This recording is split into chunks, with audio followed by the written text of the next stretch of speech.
Vamos fechar os olhos, vamos orar. Pai, nós queremos te agradecer. Obrigado por mais um domingo na tua casa. Obrigado por mais uma semana que se inicia. Hoje é o primeiro dia da semana. Entregamos a nossa semana em tuas mãos. Pedimos que o Senhor seja o centro. Pedimos que o Senhor abençoe esse período de aula e depois o culto.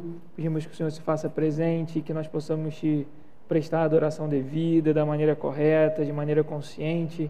Que o Senhor se faça presente, que a Tua palavra seja pregada com ousadia e com verdade, que não haja desvio em absolutamente nada, que o Senhor receba os nossos louvores e o nosso serviço. Pelo que nós pedimos em nome de Jesus, amém. A gente vai continuar então na aula, no mesmo material da aula passada, que é a aula 2, e aí a gente está falando aí sobre Neemias, né? Na aula passada, a gente viu o ponto 2, basicamente, né? Que o livro de Neemias, ele traz aí 3 grandes ensinamentos. O primeiro é que Deus sempre cumpre as suas promessas, ok? Isso sempre deve ser um motivo de esperança para a gente que é crente. Então, tá dando microfonia, né? Isso serve tanto em um nível de profecia bíblica, ou seja, tudo aquilo que a Bíblia ela diz irá acontecer, tanto quanto o nível pessoal. Se você recebeu já uma promessa a nível pessoal, a nível familiar, a nível profissional, a nível ministerial, não existe motivo para você não acreditar que isso irá se cumprir, porque o livro de Neemias mostra que Deus cumpre aquilo que Ele promete.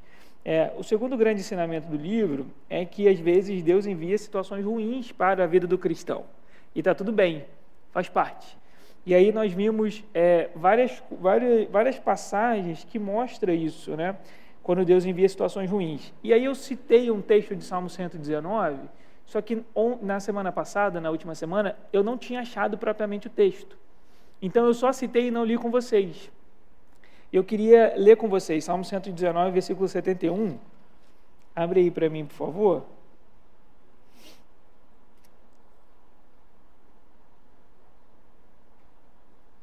Salmo 119, versículo 71. É um exemplo de situações ruins que muitas das vezes Deus nos envia ou Deus permite que a gente passe, e isso tem um bom proveito, ok? Quem citou isso comigo, por incrível que pareça, foi o meu terapeuta. Em um dos meus encontros com ele citou esse texto para mim. E o bom, eu sempre tenho falado isso, né? O bom dessa coisa é a gente cada vez mais ter terapeutas cristãos, porque a terapia ela tem o potencial de te ajudar muito, mas ela tem o potencial de te afundar, né? E o meu terapeuta em específico, ele tem uma veia pastoral muito forte, então acaba que eu tenho um gabinete toda semana com ele, que é toda sexta-feira, né? E aí, em determinados momentos, às vezes eu falo alguma coisa e ele me corrige com Bíblia, e às vezes eu cito algumas questões pessoais e eu acabo usando conceitos bíblicos, ele consegue entender, então é muito bom para mim. E aí ele citou esse texto de Salmo 119 e eu não lembrava, e eu mandei uma mensagem para ele, falei: André, qual é aquele texto que você usou comigo tal dia? Ele me mandou Salmo 119, versículo 71, olha o que diz: foi bom eu ter sido castigado para que aprendesse os teus decretos. Para mim a lei da tua boca vale mais do que milhares de peças de ouro e prata. Isso, juntamente com todos os outros textos que nós havíamos citado na última semana, Daniel, Salmo, Jó, Jeremias e Mateus, esse é mais um texto dessa verdade que você precisa ter em mente. Às vezes, situações ruins acontecem com bons cristãos, ou às vezes, situações ruins acontecem com filhos de Deus. Isso vai acontecer. Alguém na sua família vai morrer, talvez você vai perder o emprego, talvez você vai passar por uma situação de doença, talvez você vai passar por uma situação de aperto financeiro. Isso é normal, porque a gente ainda mora e habita esse mundo caído. E Jesus ainda não voltou e as coisas não foram completamente glorificadas. Então nós estamos sujeitos a esse tipo de coisa. Além disso, nós ainda estamos em processo de aprendizado. Deus continua...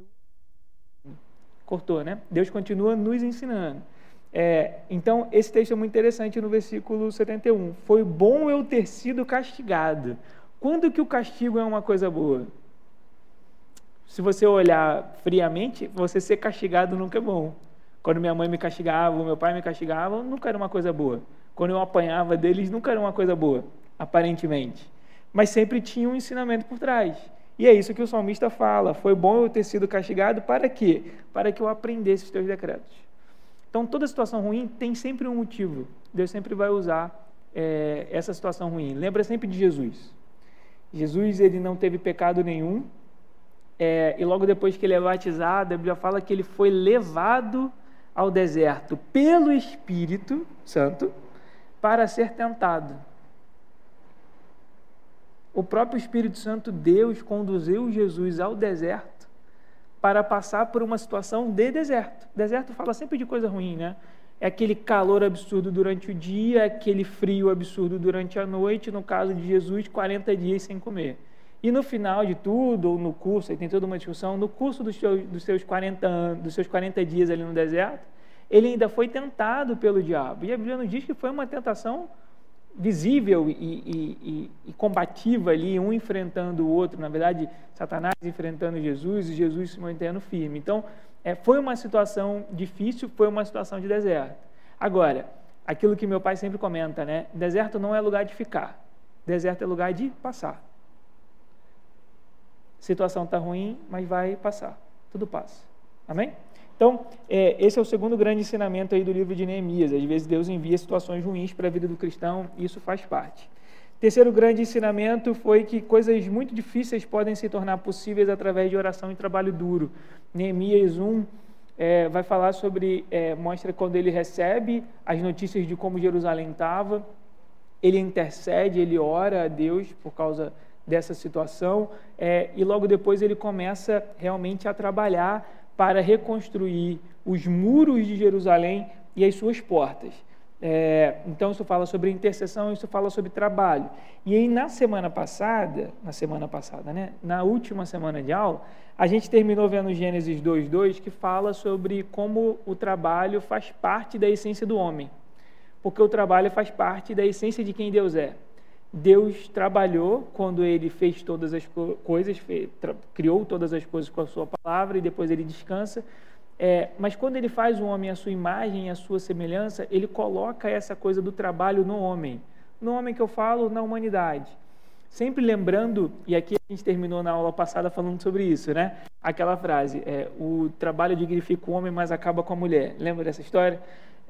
Que Deus teve as mulheres com certeza lembram, mas que Deus tem esse chamado específico, mais ativo e mais pesado do trabalho para o homem do que para a mulher.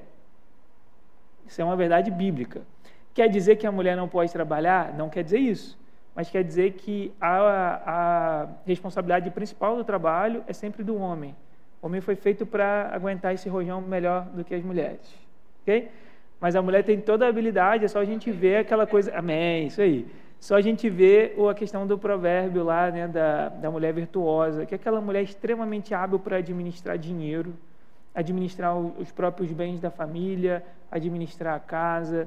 Agora, quem vai dar o suor para conseguir o sustento não é a mulher, é o homem, porque isso foi dito ao homem lá em Gênesis 3. Isso não foi dito à mulher, ok? 3 aí, e agora realmente o que nos interessa. Nós estamos então falando do livro de Neemias, que fala sobre a reconstrução dos muros de uma cidade específica, que é Jerusalém. E não só isso, porque as primeiras levas, né, antes de Neemias, que aconteceu com Esdras, focou justamente na reconstrução da cidade que havia sido destruída pelos babilônios. Agora, por que essa coisa de... Por que Jerusalém é objeto de tanto trabalho e dor de cabeça? Pararam para pensar? Jerusalém é aquela cidade que foi destruída, conquistada, reconquistada, tomada, objeto de guerra, várias e várias e várias vezes. Ninguém nunca largou Jerusalém para lá, é uma cidade tão problemática, uma cidade no meio do nada, num deserto, larga isso para lá. Isso não acontece com Jerusalém. Jerusalém é o tempo inteiro objeto de desejo de vários povos diferentes. E aí a gente tem essa questão da importância da cidade, que eu acho interessante para que vocês entendam quando vocês leem esses livros. Ester, Neemias e Esdras. E todos os outros do Antigo Testamento e também do Novo. Por que Jerusalém é sempre o palco principal? Então, eu queria que você abrisse a sua Bíblia em Salmo 48, versículo 2, a gente vai ler alguns títulos para essa cidade, que é Jerusalém. Salmo 48, versículo 2.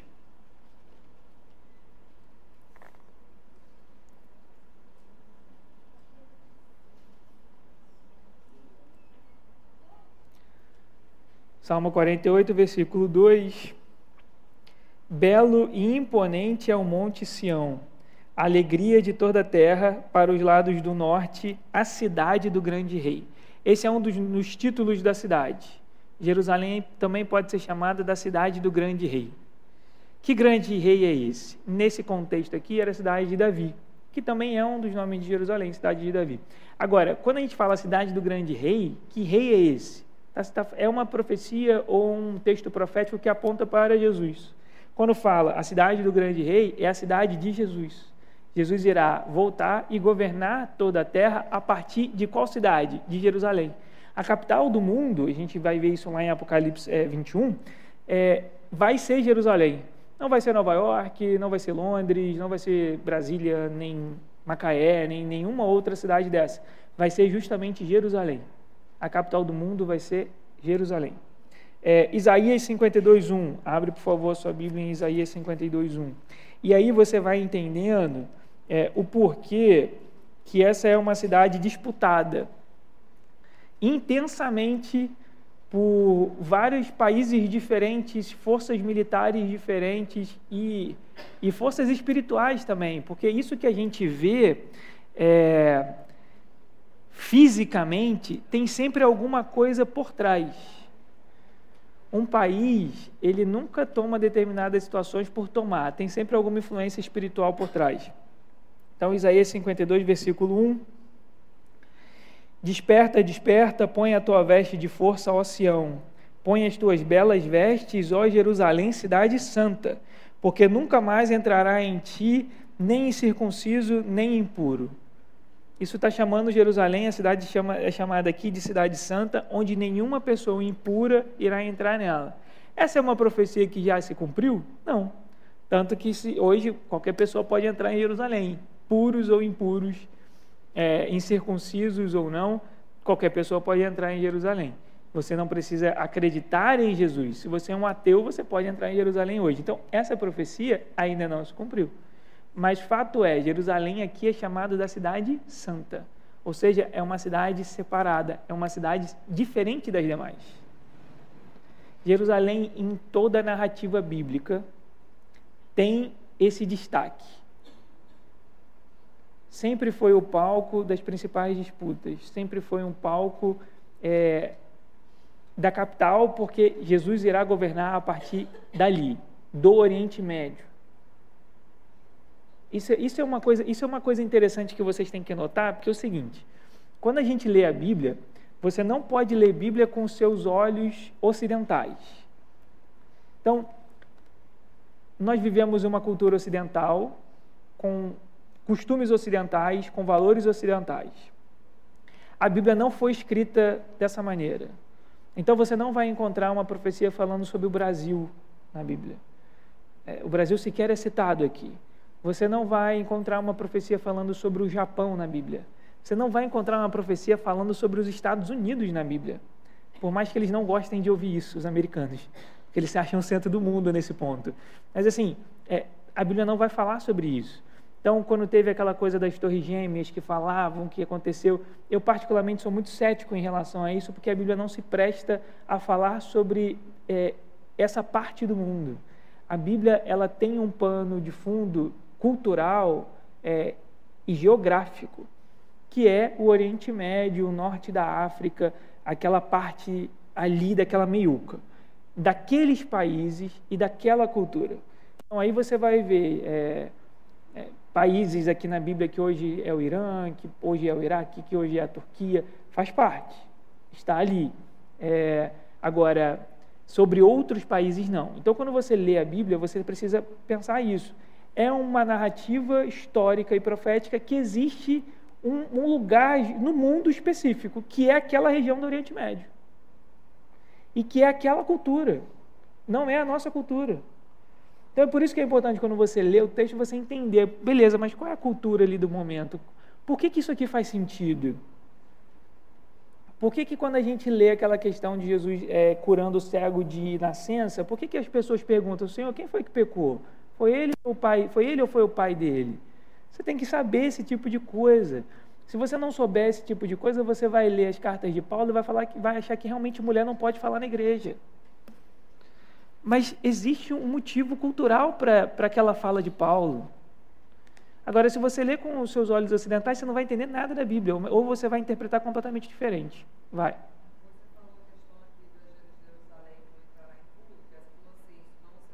Isso ainda não aconteceu. Isso. Exato. A gente vai ler isso em Apocalipse 21, porque fala que na consumação de todas as coisas, a Nova Jerusalém ela desce. É um texto estranho, mas é justamente isso. A Bíblia fala que vai descer uma cidade dos ares. E essa é a Nova Jerusalém. A gente vai ler. Seria essa. Exatamente. Salmo 122. Abre, por favor, Salmo 122.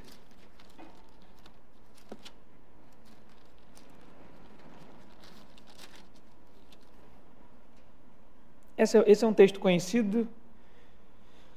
E a gente sempre lembra desse texto em períodos de guerra, né?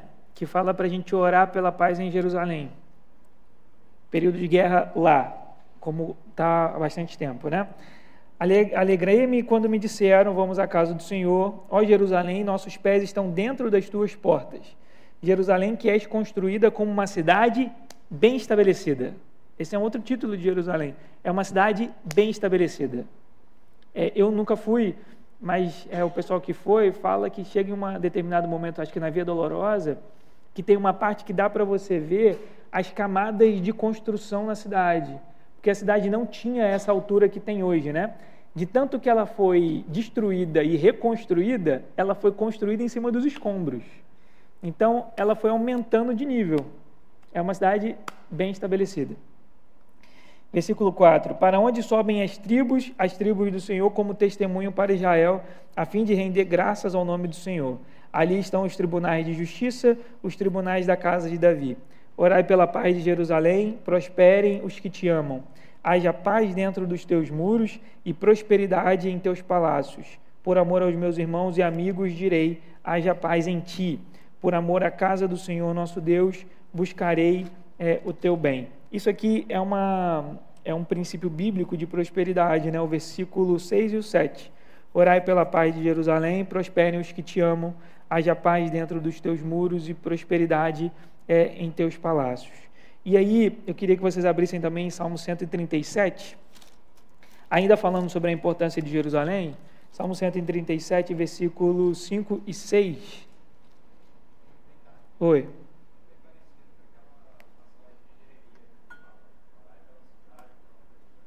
Exato. Bem parecido. Salmo 137, versículos 5 e o 6. Ó Jerusalém, que a minha mão direita se atrofie, se eu me esquecer de ti.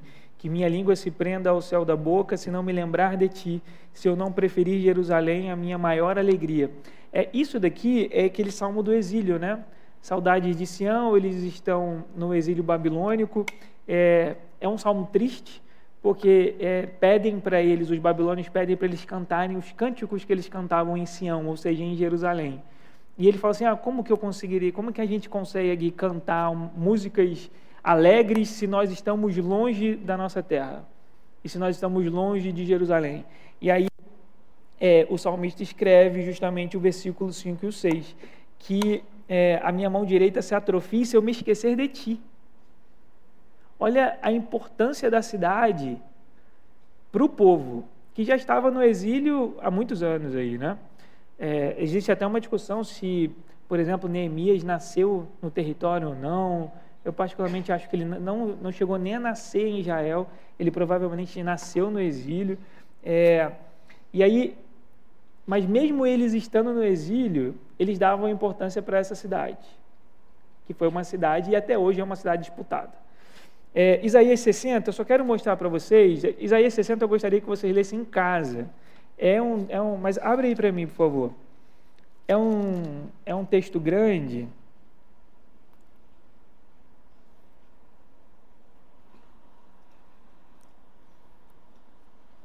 Isso que a gente estava falando, agora que a Flávia perguntou, que era uma profecia para frente, olha o que diz Isaías 60, versículo 19. Vocês precisariam ler Isaías 60 inteiro, tá? Que o título na minha Bíblia é Sião voltará à sua glória. Então é algo que acontecerá no futuro. Mas olha o que diz Isaías 60, versículo 19. O sol, isso está falando de Jerusalém, o sol não te servirá mais para a luz do dia, nem a lua te iluminará com o seu resplendor, mas o Senhor será a tua luz para sempre, e o teu Deus será a tua glória. O teu sol nunca mais se porá, nem a tua lua minguará, porque o Senhor será a tua luz para sempre, e os teus dias de luto terminarão. Aqui fala de uma cidade que não tem dia e noite, e que o sol não se presta para essa função. E essa profecia, ela é vista por João em Apocalipse 21, 23. A mesma coisa dessa cidade, que não precisa do sol para ter dia, e não precisa da lua para ser iluminada à noite, fala em Apocalipse 21. João vê essa nova Jerusalém, e ele vê essa cidade que não depende do sol para ficar claro. É uma cidade que não vai ter dia e não vai ter noite, porque quem vai iluminar a cidade é a própria presença de Deus. Vai. A coisa do haja luz é interessante, porque a primeira coisa que acontece é o haja luz. Mas que luz é essa? Porque o sol só é criado alguns dias depois. Isso é muito louco do haja luz. Uma outra coisa do haja luz que é muito interessante é em relação aos nossos neurônios. Quando os nossos neurônios eles nascem, eles são criados, existe uma microexplosão de luz. Haja luz. Um neurônio nasce. Isso é muito louco. Não, nunca vi. Ele ilumina? É? Isso aí. Então, assim, sobre a fecundação. Então, assim, essa coisa do haja luz em Gênesis é muito curioso, porque não é o sol. Não são os luminares ali ainda. Não é a lua, não são as estrelas. É alguma coisa, é alguma luz. Mas a primeira coisa que aparece é realmente haja luz. Assim. Quando eu vejo haja luz, é como se Deus tivesse criado um espaço físico. No caso, seria esse universo nosso criado. E ele se faz presente no universo. Ele entra no espaço.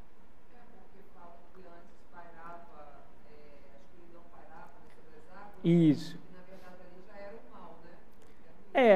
A Bíblia fala no princípio criou Deus, os céus e a terra. E a terra era sem forma e vazia, né? E aí acontece aquela coisa toda. Mas essa escuridão já existia? Essa escuridão já existia. Eu não vou afirmar que seria o mal ainda não. Não. Mas não porque eu penso diferente, é só porque eu não sei realmente. É só porque realmente eu não sei, eu não fecho questão ainda nessa questão. Agora, quando eu penso na coisa do haja luz, é isso. Deus cria um espaço físico, que é isso que onde nós estamos inseridos. E é a primeira vez que Deus se faz presente dentro de um espaço criado por Ele, que é esse universo. E depois Deus vai fazer isso muitas e muitas e muitas outras vezes na história. A coisa mais incrível que Deus vai fazer na hora de realmente entrar no espaço físico é quando Jesus encarna. Jesus é a luz. Exato. Ele entrou ali. Então, quando eu penso nesse haja luz, eu penso nisso. Deus entrando, se fazendo presente dentro desse ambiente criado, físico, que a gente consegue ter a noção e aonde a gente consegue habitar. E aí depois ele vai fazer isso novamente, fisicamente, quando Jesus nasce.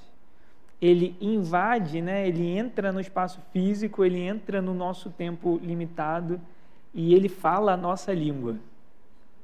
Ele vem como nosso idioma, ele vem conforme a gente. Ok?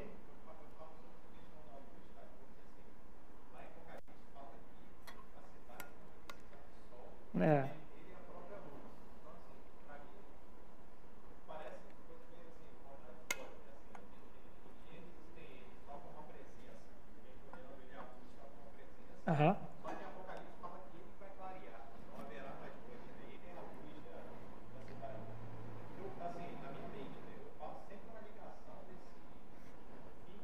Ah, com certeza.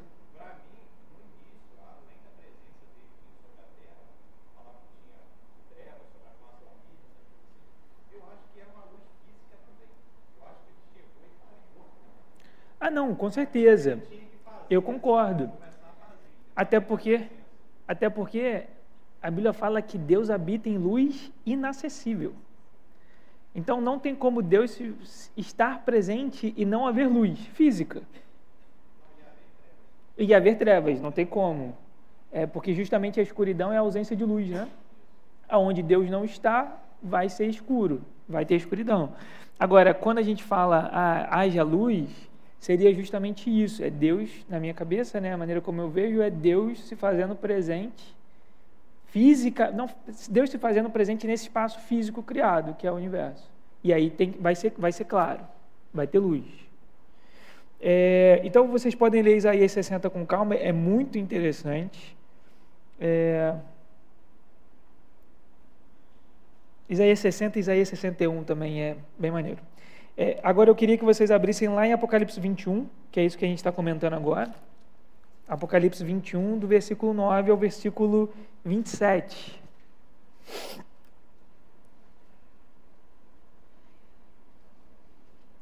Esse é um texto que é aquilo que eu falei para vocês, né? É um texto estranho.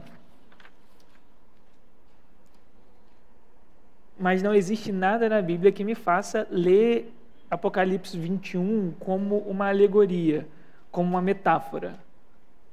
Quando o Apocalipse fala sobre alegoria, geralmente ele vai falar, então vi no céu um sinal, isso, aquilo, outro. Não acontece isso aqui. Então, Apocalipse 21, versículo 9. Então, um dos 7 anjos que traziam as 7 taças cheias das 7 últimas pragas, veio e me falou, vem, eu te mostrarei a noiva, a esposa do Cordeiro.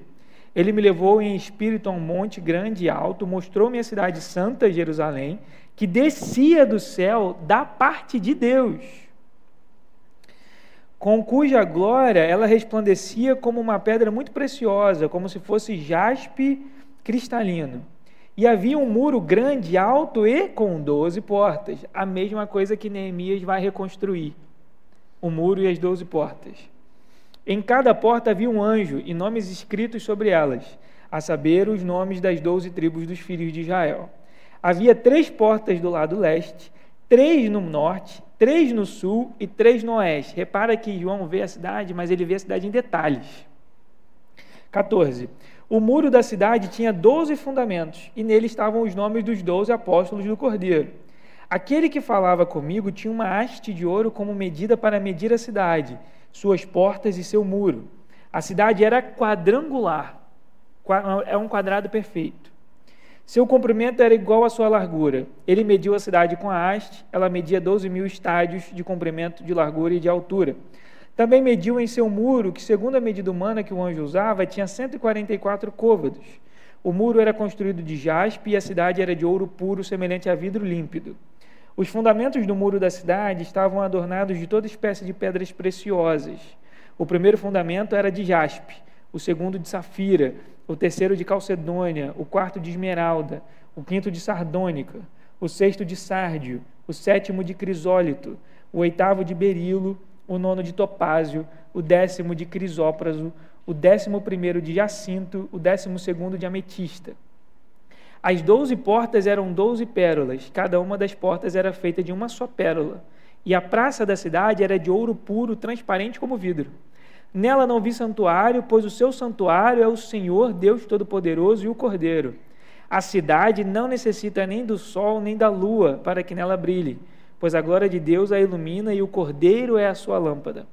As nações andarão em sua luz e os reis da terra lhe trarão a sua glória. Suas portas não se fecharão de dia e ali não haverá noite. Para ela virão a glória e a honra das nações. Nela não entrará coisa alguma impura, nem o que pratica abominação ou mentira, mas somente os inscritos no livro da vida do Cordeiro. Repara que o versículo 27 é a mesma coisa que a gente leu em Isaías 52:1 também. Então, o que João vê é essa cidade quadrangular, com todas essas riquezas de detalhe, e que ele fala que desce do céu vindo da parte de Deus. Então, isso aqui acontece. Jerusalém desce. talvez isso seja muito difícil de você acreditar. E aí talvez você realmente precise lidar com a sua fé junto a Deus. Porque todo mundo tem as suas dificuldades de fé. Lembra que eu falei da minha? Eu tenho dificuldade de ter fé em determinados momentos, em determinadas situações. Então, talvez você tenha dificuldade. Isso daqui é uma coisa que eu não tenho. Dificuldade de acreditar. Mas se você tem, eu aconselho realmente a você levar essa sua dificuldade de fé para Deus. E fala, Senhor, me ajuda na minha incredulidade. Porque, lembra que eu falei para vocês, né? Um dos ensinamentos de Neemias é que Deus promete aquilo que Ele cumpre. Ainda que, aparentemente, a gente não tenha nenhum indício de que Ele irá fazer.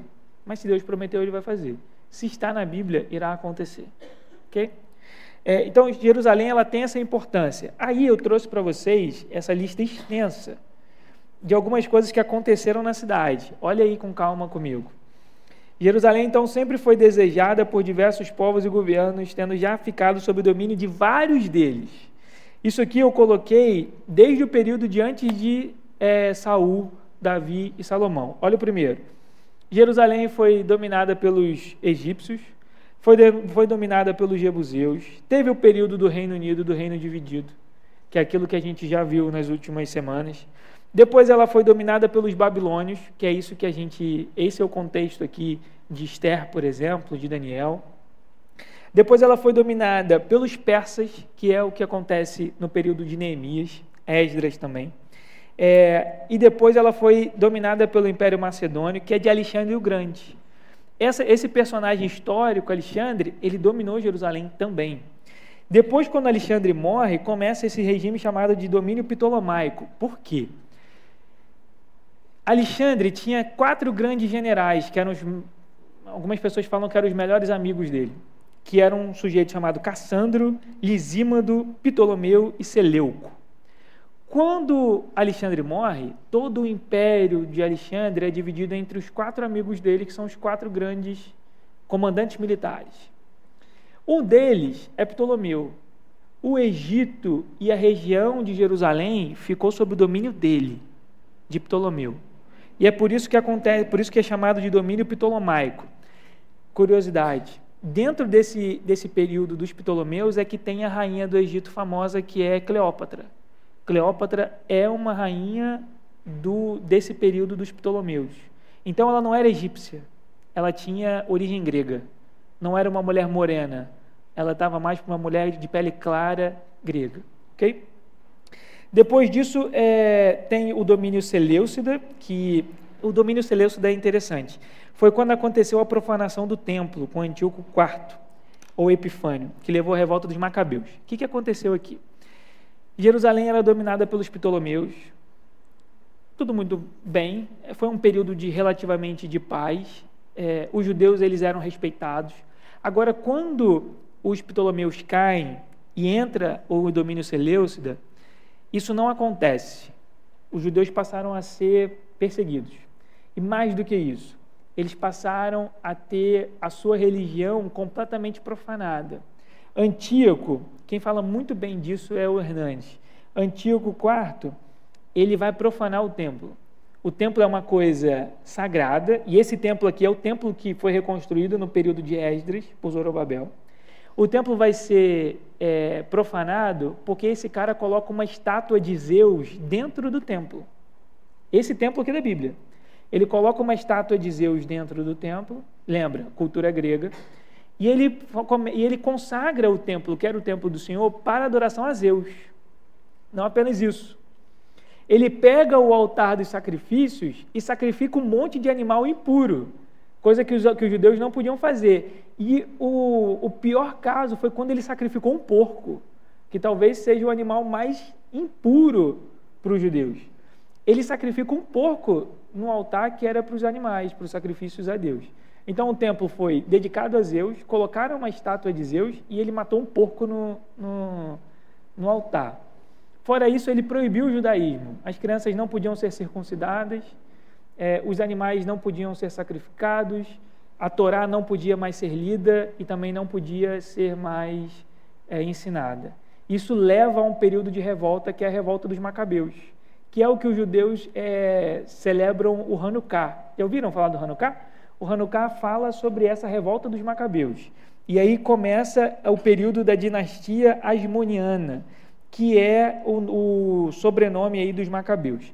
Quando isso acontece, se inicia uma revolta, Jerusalém é dominada, eles conseguem expulsar esses caras da cidade e os judeus passam a governar a cidade durante um período.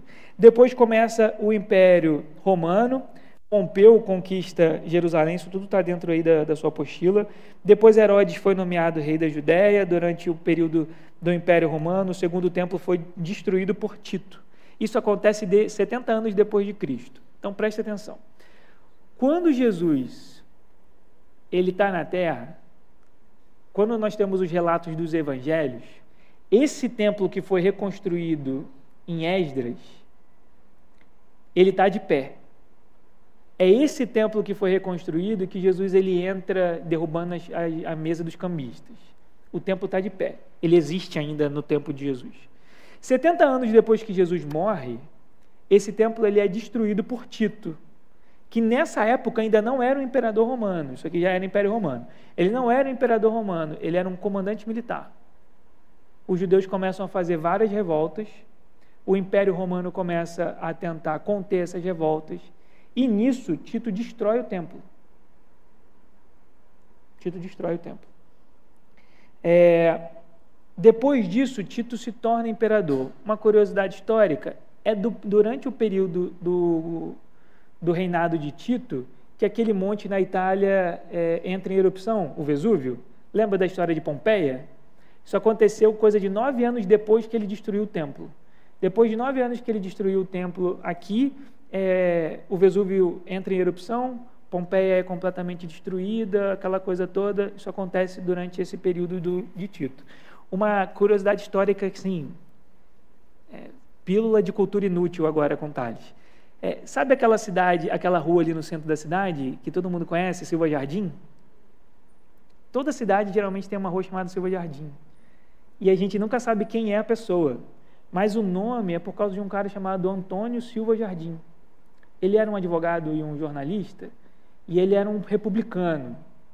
Ele era um cara que lutou contra o fim da monarquia no Brasil.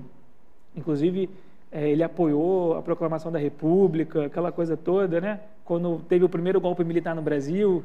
Depois que tiraram a monarquia no Brasil, a coisa desandou, né? Mas aí, ele era um cara daquela época. E Silva Jardim morreu no Vesúvio. Ele era carioca, mas ele foi passar umas férias na Itália, gostava muito dessa coisa. Na época, o Vesúvio tinha uma certa atividade vulcânica. Ele vai até o Vesúvio para olhar o vulcão. Isso é verdade, ele se desequilibra e ele cai lá dentro. E ele morre na hora. Então ele morre lá. O cara aqui da cidade de Macaé, que tem o nome na rua, ele morre no Vesúvio. Lógico que não acham o corpo dele, né? Tem os relatos, mas ele morreu lá. Então você sabe, quando você passar ali no centro, você sabe que é o cara que morreu lá no Vesúvio. Hoje, se você quiser ir para o Vesúvio, você não consegue nem mais morrer, porque não tem mais lava assim ativa, né? Mas naquela época tinha. Que eu falei que era cultura inútil, serve para nada. Mas eu lembrei disso preparando a aula. Depois que o Império Romano cai, começa o período do Império Bizantino. É no período do Império Bizantino que começam as cruzadas. Aquela coisa da Igreja Católica querer retomar Jerusalém dos povos inimigos, ok? Aí depois vem os califados islâmicos, o Rashidun, o califado Abásida, o califado Fatímida e por aí vai. Os cruzados voltam nesse momento, que o objetivo era retomar Jerusalém dos muçulmanos, e o governo, aí depois tem uma série de governo de muçulmanos, que para a gente não interessa muito. Vira aí a sua apostila. Depois tem o domínio dos mamelucos, que era um grupo que governava o Egito e a região do Levante. Isso aqui é interessante. Isso aqui é uma coisa que vocês precisariam prestar atenção em notícias de mundo de política externa. O Império Otomano. Os otomanos hoje são os turcos. Então, o Império Otomano, os turcos, eles dominaram Jerusalém por cerca de 400 anos. O cara que hoje é o presidente turco, o Erdogan, ele já falou sobre isso aqui. Que se fosse necessário, os turcos dominariam Jerusalém e tomariam Jerusalém de novo. E ele é um cara que ele tem tudo para ter uma proeminência forte contra Israel, num futuro próximo. Então, quando ele fala isso, ele lembra sobre esse período de 400 anos em que a Turquia e os otomanos dominaram Jerusalém. Depois disso começa o mandato britânico, aí depois tem o Estado de Israel, ou melhor, o Estado de Israel e Jordânia. A cidade, nesse período, ela é dividida ao meio. Metade da cidade era governada por judeus, por Israel, e a outra metade era governada pela Jordânia. Isso muda em 1967. Israel é atacado, tem uma guerra que dura 6 dias, Israel vai e acaba tomando a cidade inteira. A única parte que hoje continua sob o domínio da Jordânia é justamente onde tem a mesquita. A esplanada da mesquita continua sendo historicamente e tradicionalmente um território protegido pela Jordânia, pelo país Jordânia. Okay? Então, se você parar para contar, sei lá, mas é uma cabeçada de países diferentes e povos diferentes que atacaram Jerusalém, destruíram Jerusalém, se mataram por Jerusalém, e hoje Jerusalém continua sendo objeto de briga e de discordância.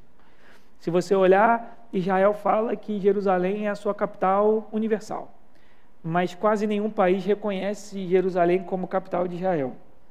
Eles vão reconhecer Tel Aviv como a capital de Israel. E aí você vê a autoridade palestina falando que eles querem ser reconhecidos, a Palestina, como um país, e a sua capital vai ser aonde? Jerusalém. É uma cidade, todo o território é extremamente disputado. A cidade, então, é mais disputada ainda. E vai continuar sendo até que Jesus volte.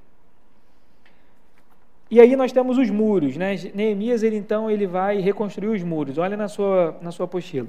Naquela época, uma cidade sem muros era uma cidade completamente desprotegida. É preciso ter em mente que as cidades eram consideravelmente autônomas. Neemias recebeu a notícia sobre o estado dos muros e se entristeceu. Ele sabia da sua importância para proteger o templo reconstruído e os ensinos. O que acontece?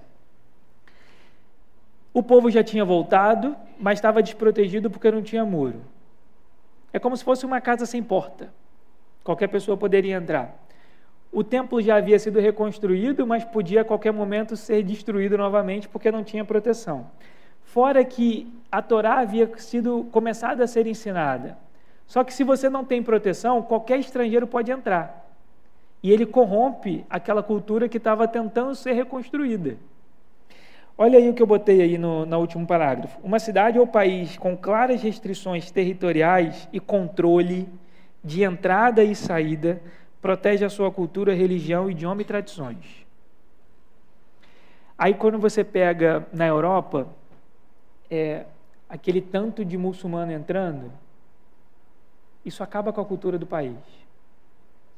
Acaba com a cultura do país.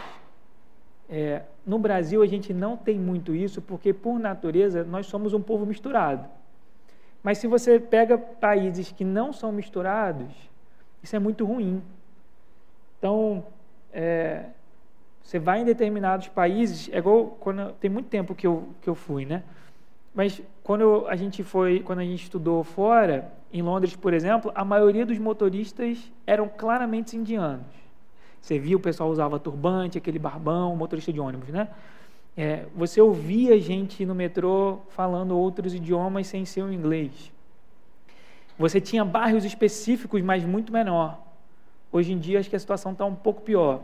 E acaba que isso gera conflito entre os povos, porque os britânicos não gostam, e aquele povo que está chegando não gosta que os britânicos não gostam. Aí vira um pé de guerra. E aí você não sabe mais o que é uma cultura britânica, o que é, porque se perde. Perde o idioma, perde a cultura, perde a tradição, você perde tudo. Alguns países, eles protegem isso muito bem, principalmente os países asiáticos. Se você... no Brasil, né? Vamos supor que todo mundo brasileiro. Se tem um americano e ele vem para cá, e ele casa com uma brasileira, o filho dele já vai ser brasileiro. É ou não é? Um americano, uma brasileira, nasceu aqui, é uma criança brasileira. Isso não vai acontecer nos países asiáticos, por exemplo. Se você for para a Coreia do Sul, se você for para o Japão, você vai ficar gerações sendo considerado um estrangeiro.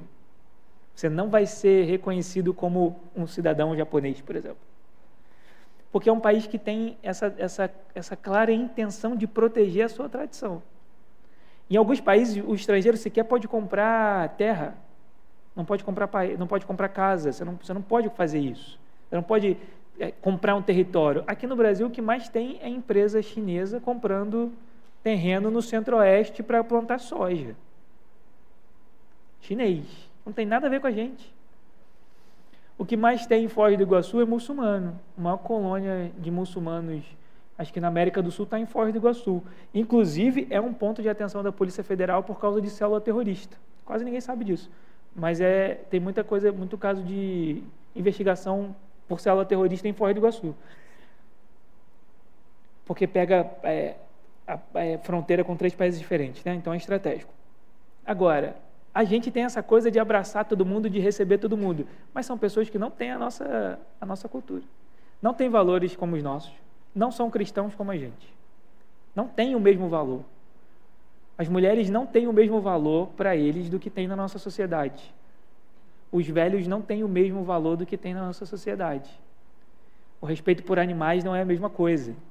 O respeito por governo não é a mesma coisa. Não é igual. E aí fica nessa coisa do politicamente correto. Vamos receber todo mundo que é refugiado. Vai dar problema. Exato. Aqui está uma mistura. Aqui é muito misturado. Então, se você pegar a história recente, até pouco tempo atrás, Portugal era dominado por muçulmanos.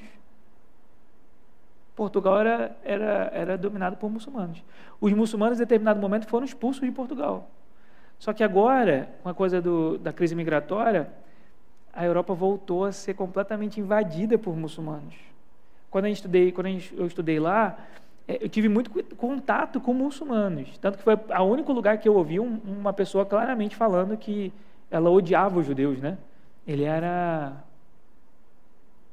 um francês, mas a família era do Líbano. E aí a gente estava conversando, ele e um médico, um amigo que eu mantenho até hoje, francês, mas que é do Marrocos.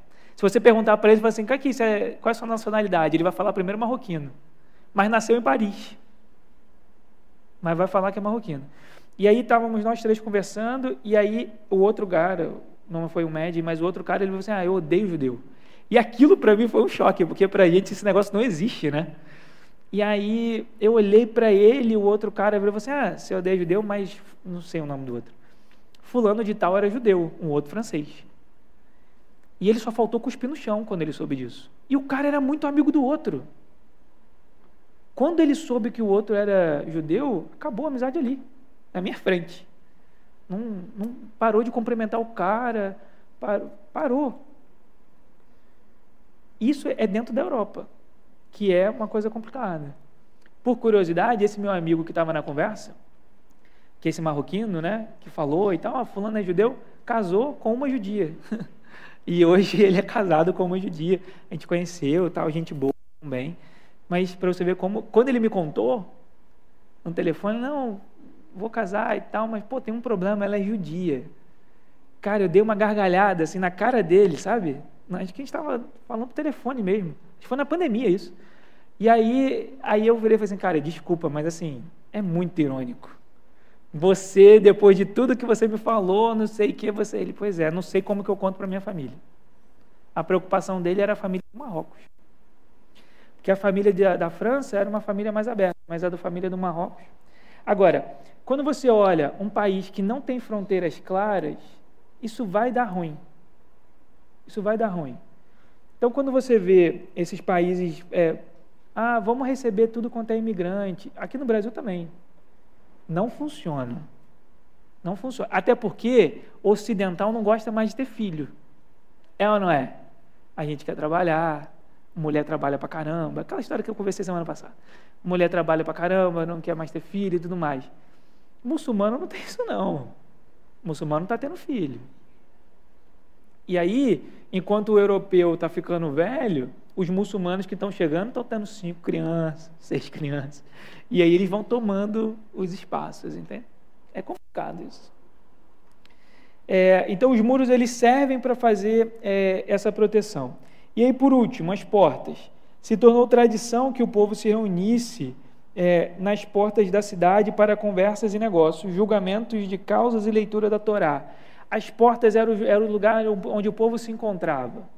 Os julgamentos aconteciam ali, os negócios eram fechados ali, a Torá às vezes era lida, não apenas no templo, mas também nas portas e por aí vai. Então, uma cidade sem portas era uma cidade não apenas desprotegida, mas também sem identidade nacional. Então, as portas tinham essa função. Neemias sabia disso. Por isso que ele se preocupou, não em, construir o sistema de saúde da cidade, mas ele se preocupou em reconstruir os muros e as portas. Vamos ficar em pé? Dúvidas?